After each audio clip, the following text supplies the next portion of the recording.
루카복음서 19장. 예수님과 자큐. 예수님께서 예리코에 들어가시어 거리를 지나가고 계셨다. 마침 거기에 자키오라는 사람이 있었는데 그는 세간차 또 부자였다. 그는 예수님께서 어떠한 분이신지 보려고 애썼지만 군중에 가려 볼 수가 없었다. 키가 작았기 때문이다. 그래서 앞질러 달려가 돌 무화과 나무로 올라갔다. 그곳을 지나시는 예수님을 보려는 것이었다. 예수님께서 거기에 이르러 위를 쳐다보시며 그에게 이르셨다. 자키오야, 얼른 내려오너라. 오늘은 내가 내 집에 머물러야겠다. 자키오는 얼른 내려와 예수님을 기쁘게 맞아들였다. 그것을 보고 사람들은 모두 저희가 죄인의 집에 들어가 묵는군 하고 투덜거렸다. 그러나 자키오는 일어서서 주님께 말하였다.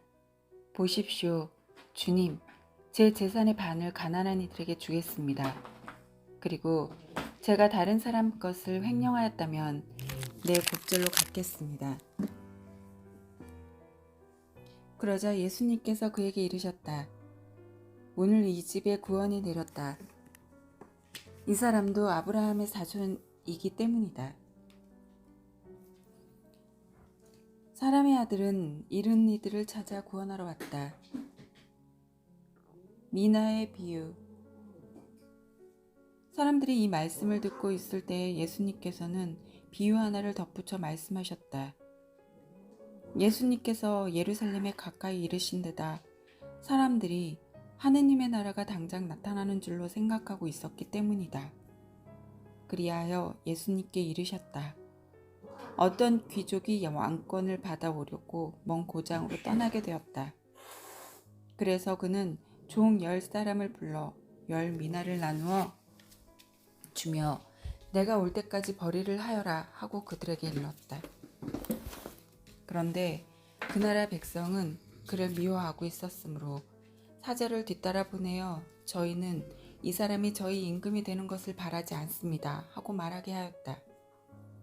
그러나 그는 왕권을 받고 돌아와 자기가 돈을 준 종들이 벌이를 얼마나 하였는지 알아볼 생각으로 그들을 불러오라고 분부하였다. 첫째 종이 들어와서 주인님의 한 미나로 10미나를 벌어들였습니다 하고 말하였다. 그러자 주인이 그에게 일렀다. 잘하였다. 착한 종아.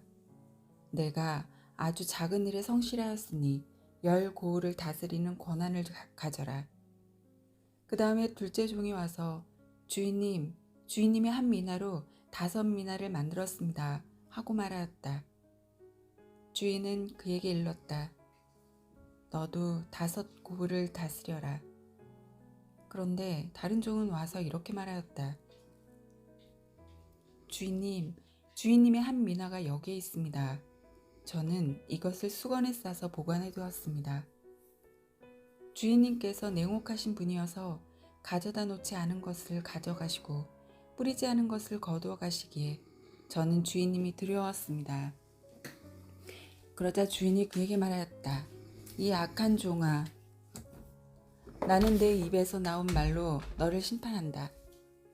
내가 냉혹한 사람이어서 가져다 놓지 않은 것을 가져가고 뿌리지 않은 것을 거두어가는 줄로 알고 있었다는 말이냐? 그렇다면 어찌하여 내 돈을 은행에 넣지 않았더냐? 그리하였으면 내가 돌아왔을 때 내 돈에 이자를 붙여 되찾았을 것이다. 그러고 나서 곁에 있는 이들에게 일렀다.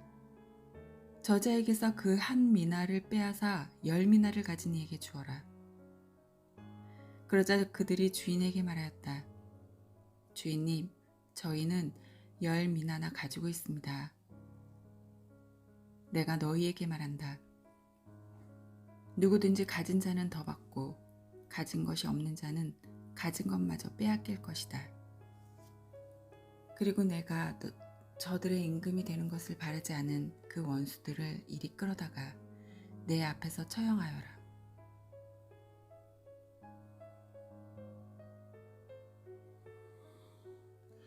예루살렘에 입성하시다. 예수님께서는 이 말씀을 하시고 앞장서서 예루살렘으로 오르는 길을 걸어가셨다. 올리브산이라고 불리는 곳 근처 베파게와 베타니아에 가까이 이르셨을 때 예수님께서 제자 둘을 보내며 말씀하셨다. 맞은쪽 동네로 가거라. 그곳에 들어가면 아직 아무도 탄 적이 없는 어린 나귀 한 마리가 매여 있는 것을 보게 될 것이다. 그것을 풀어 끌고 오너라.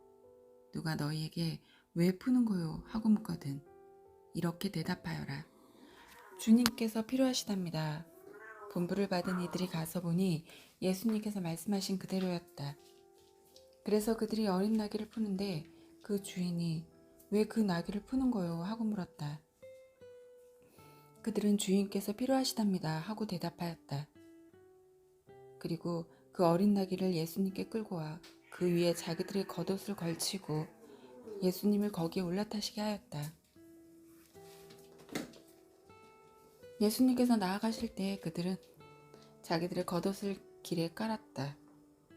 예수님께서 어느덧 올리브산 내리막길에 가까이 이르시자 제자들의 무리가 다 자기들이 본 모든 기적 때문에 기뻐하며 큰 소리로 하느님을 찬미하기 시작하였다. 그들은 이렇게 말하였다. 주님의 이름으로 오시는 분 임금님은 복되시어라. 하늘의 평화 지극히 높은 곳의 영광. 하늘의 평화 지극히 높은 곳의 영광. 군중 속에 있던 바리사인 몇 사람이 예수님께 스승님 제자들을 꾸짖으십시오 하고 말하였다. 그러자 예수님께서 대답하셨다. 내가 너희에게 말한다. 이들이 잠자코 있으면 돌들이 소리 지를 것이다. 예루살렘의 멸망을 예고하며 오시다. 예수님께서 예루살렘에 가까이 이르시어 그 도성을 보고 오시며 말씀하셨다. 오늘 너도 평화를 가져다 주는 것이 무엇인지 알았더라면. 그러나 지금 내 눈에는 그것이 감추어져 있다. 그때가 너에게 닥쳐올 것이다. 그러면 너의 원수들이 내 둘레에 공격 축대를 쌓은 다음 너를 에워싸고 사방에서 조여들 것이다. 그리하여 너와 내 안에 있는 자녀들을 땅바닥에 내 동댕이 치고 내 안에 돌 하나도 다른 돌 위에 남아있지 않게 만들어 버릴 것이다.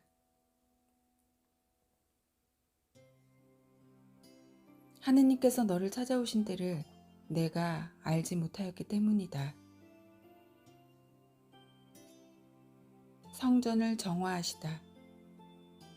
예수님께서 성전에 들어가시어 물건을 파는 이들을 쫓아내기 시작하시며 그들에게 말씀하셨다. 나의 집은 기도의 집이 될 것이다 라고 기록되어 있다.